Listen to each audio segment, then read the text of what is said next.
Olá, sejam bem-vindos a 21 Trading Coaching. Eles falam Douglas Suchense para o nosso tradicional informe diário para índices internacionais, válido para esta terça-feira, 10 de setembro de 2013. Lembrando que estamos nas redes sociais, @21TC Brasil no Twitter, estamos como Investidor Exitoso no Facebook. Basta você nos seguir aí para saber todas as novidades da nossa empresa. Vamos então aqui diretamente com o nosso calendário econômico.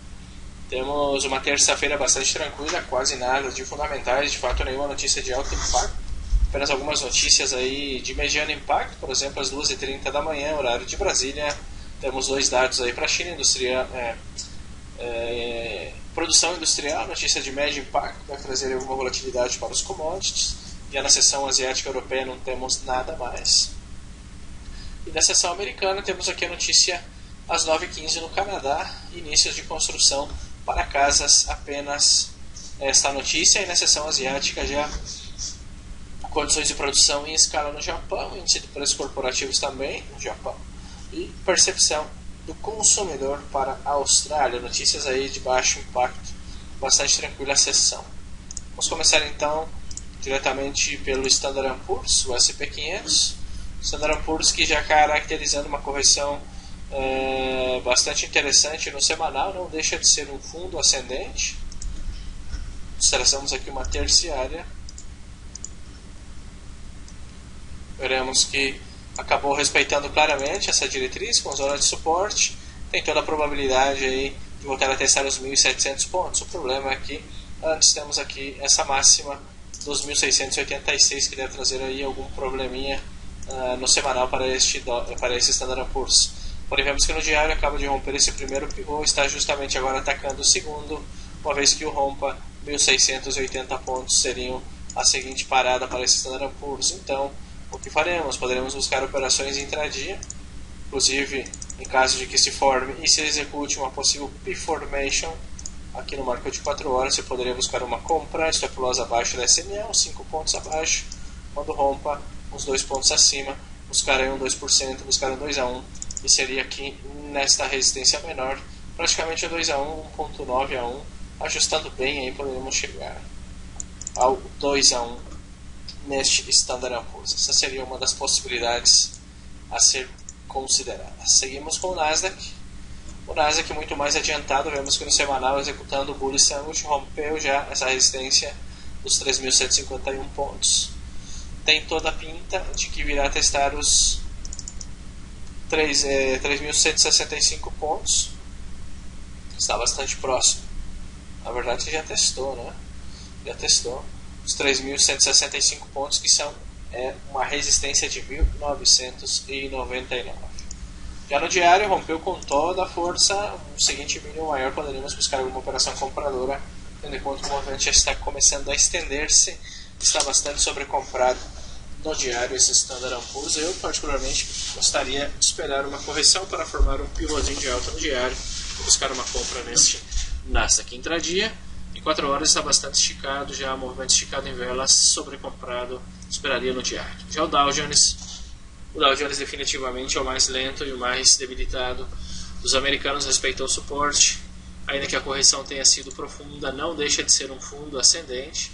Agora a pergunta é que fazemos: fará um topo descendente ou fará um novo topo ascendente? Essa é a grande pergunta. No diário que temos agora é que está nessa zona de resistência, ainda que tenhamos aqui um golfo de alta apresentando já, poderia ter que fazer a ruptura. Tem a resistência um pouquinho mais acima aqui. Se fizer a ruptura, aí sim poderemos esperar um movimento bastante interessante para este Dow. Inclusive, visitando os 15.277 pontos, poderia ser o seguinte objetivo. Em 4 horas também temos um possível P-Formation e poderia buscar algum tipo de operação compradora. Já na Europa, vamos pelo DAX 30, o índice de Frankfurt acabou de romper essa zona de suporte aqui no diário. Comentávamos no nosso informe semanal que poderia apresentar este movimento. Tem espaço agora até os 8.353 pontos. Poderíamos buscar alguma coisa em 1 hora, algum padrão de continuação altista para intraday. Já o K40, o índice de Paris, está aí na divisa, na fronteira, vamos dizer assim, está na zona de resistência do semanal dos 4.056, se romper 4.127, próxima parada no diário, deixando aí uma cauda, o tal do martelo, uma vez que o rompa provavelmente venha testar o topo aqui nos 4.078. Poderemos também buscar alguma operação intradia, algum day trade para este K40. Muito bem, seguimos, vamos com o Eurostock 50. O Eurostock 50 também fazendo a ruptura dessa resistência no diário, tem espaço, primeira resistência 2.826, uma vez que faça a ruptura 2.835, próxima parada, executando lower executando pivôzinho de alta, complicado, né? Falo o dia inteiro espanhol, daí fazer um informe em português, tem as palavras em espanhol. Então, executando o primeiro pivô de alta aqui no marco de 4 horas. O problema é que está nesta zona de cluster, bastante complicado, e poderia inclusive voltar a testar os 2.821. Não vejo fluidez nesse índice. Seguimos com o FTSE, o índice de Londres, este sim tratando de romper a resistência no diário, uma vez que o rompa 6.617, próxima parada, o seguinte padrão de continuação altista acima dos 557 aproximadamente, poderemos ser compradores do FTSE.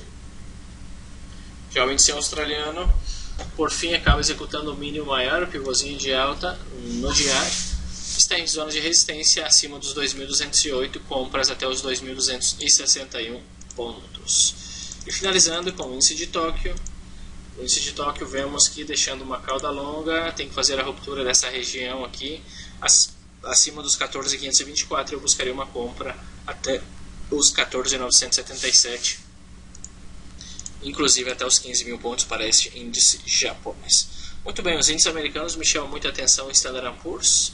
Fosse para buscar alguma compra, eu operaria o S&P 500, e dos europeus o DAX 30, talvez o FTSE. Muito bem, sou o Geógrafo Ciência, esse é o nosso informe, um abraço e fiquem com Deus, tchau, tchau.